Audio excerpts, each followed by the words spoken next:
Bienvenue sur la chaîne des écrits africains. Je suis Deutschois Rodrigue Bertrand, africain du Cameroun.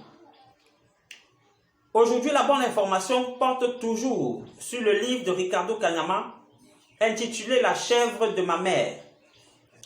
Alors, chacun parmi nous, soit gère déjà une affaire, soit ambitionne en réalité avoir une affaire à gérer. Et lorsqu'on gère une affaire, qu'est-ce qu'on souhaite? Qu'est-ce que chacun souhaite? Chacun souhaite que cette affaire-là soit prospère.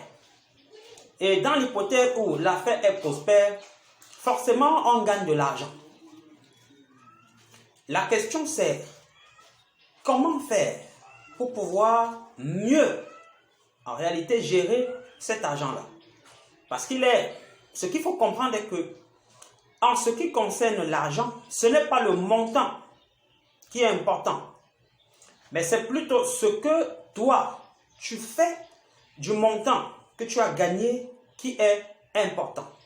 Alors, dans ce livre de Ricardo Kanyama, à la page 86, précisément, il nous montre comment lui l'a fait pour pouvoir gérer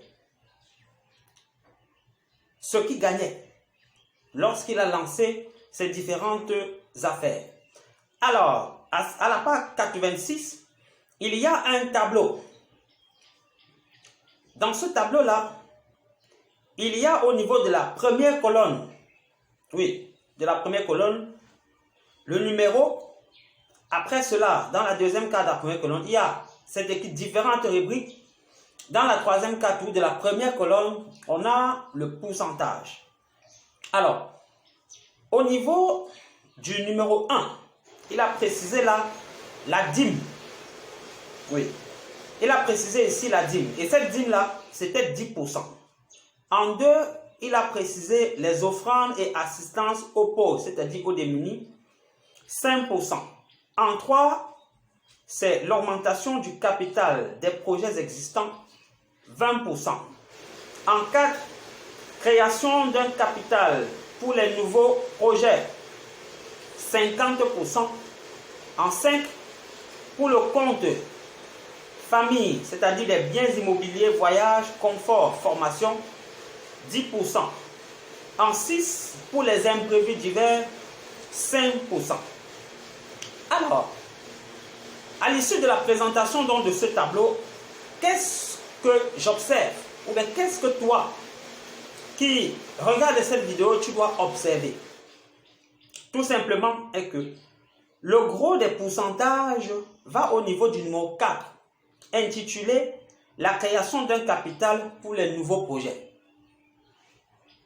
Alors, ça veut donc dire que ça nous permet de comprendre que lorsque Ricardo Kanyama avait lancé son affaire, les 50%, je dis bien les 50% de ses bénéfices, c'est-à-dire après avoir en réalité déduit toutes les charges, ces 50%-là étaient réservés à créer un capital pour de nouveaux projets.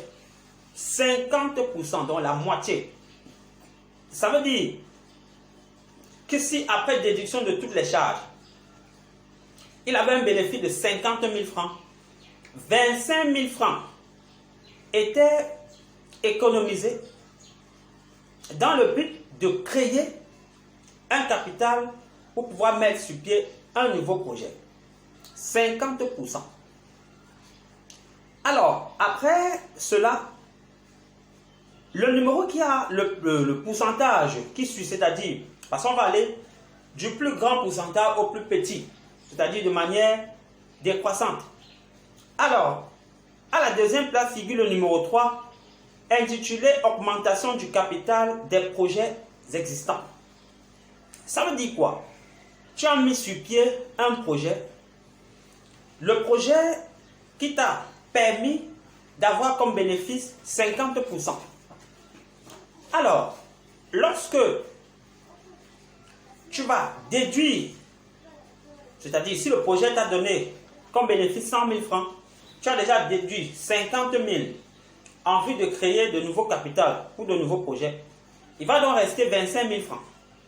Alors, sur ces 25 000, tu vas donc prendre 20% de ces 25 000 là. Tu prendras 20% de ces 25 000 pour pouvoir augmenter le capital de ce projet-là. C'est-à-dire pour pouvoir réinvestir dans l'entreprise qui a produit cet argent. Oui. Mais qu'est-ce que nous faisons? On pense parfois que l'argent de l'entreprise est le nôtre. On puise dans l'argent de l'entreprise comme s'il s'agissait de notre argent personnel. Ricardo Kanyama, à travers ce texte, à travers ce passage, nous permet de comprendre comment gérer l'argent de notre affaire. Et quand on parle de comment gérer l'argent de notre affaire, on se rend donc compte que, contrairement au comportement que nous adoptons chaque fois où on met plutôt la plus grande partie dans les dépenses de la famille, dans les dépenses de consommation, celui qui sait gérer doit mettre la plus grande partie pour pouvoir créer un autre capital. Donc, 20% d'augmentation du capital en termes de projet sur les 25 000 francs. Maintenant, en ce qui concerne la dîme, c'est-à-dire ce qu'il doit donner, en ce qui concerne la dîme, c'est 10%. Ça veut donc dire qu'après avoir retiré les 20%, du moins, cet argent-là, ton gain, tu vas donc retirer 10%. La dîme, c'est à l'église. C'est-à-dire pour aller l'offrande. Du moins même pas l'offrande, mais cet argent-là, c'est pour l'église. Pour faire fructifier l'œuvre de Dieu. Alors, après la dîme, il y a également précisé 10% pour le numéro 5, c'est-à-dire pour le compte de la famille. C'est-à-dire les biens immobiliers, voyages et confort. 10%. Ça veut dire que lorsque tu lances une affaire, tu as ton entreprise, sur les bénéfices, c'est 10% que tu dois extraire pour pouvoir accorder à ta famille. 10%. Il nous montre comment lui il a procédé pour pouvoir avancer. Après donc cela, il y a les offrandes et assistants aux pauvres et démunis. J'ai dit tout à l'heure que l'offrande est différente de la dîme. Dans les offrandes, c'est 5%. C'est-à-dire, tu restes vraiment, quelqu'un vient te demander, lance-moi, ainsi de suite, 5%. Et les imprévus divers, 5% également.